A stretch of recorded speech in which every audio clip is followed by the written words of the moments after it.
আর আমার ভালো লাগে না আর।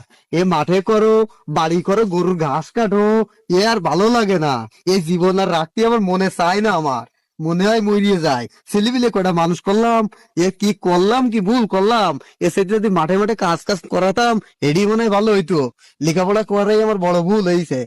আজ জানে, কাল জানে, এই করিয়ে দিনকাল গেল পার হই। আমার আর ভালো লাগে না আর। এই কয়দিন আগে এই পানিতে গের গেল বাইসিয়ে, এই খুঁটি মুটি করে মারতে গেলাম, ছেলেবিলের কোনো খবর নেই। এই ছেলেবিলে খবর নেই, আমার আর ভালো লাগে না। কাকু, তুমি গেরের পারে? কি আমি আমার- তোমার সারে গ্রাম খুঁজিয়ে এই পর্যন্ত আসলাম, কোথায় খুঁজে পেলাম না তোমার তা ভাইপো, তুমি আমার খোঁজ দিছাও কেন? ও দেখি সে আগুন ধরিয়ে গেছে। কনে আগুন ধরে গেছে ভাইপো? এনে তো সব ঠিকই আছে। এ কনে আগুন সে আগুন না, তোমার কপালে আগুন ধরিয়ে গেছে। কি কইলি ভাইপো? আমার কপালে আগুন ধরে গেছে?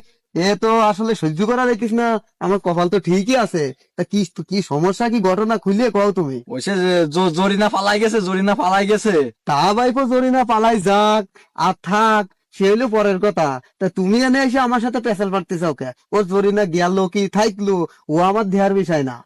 এ জরিনা সে জরিনা না কাকু। তা কোন জরি না? এলো তোমার বউ আমার কাকি জরিনা পালাই গেছে। ওই পাড়া শ্যামের সাথে পালাই গেছে। কি করলে ভাইপো?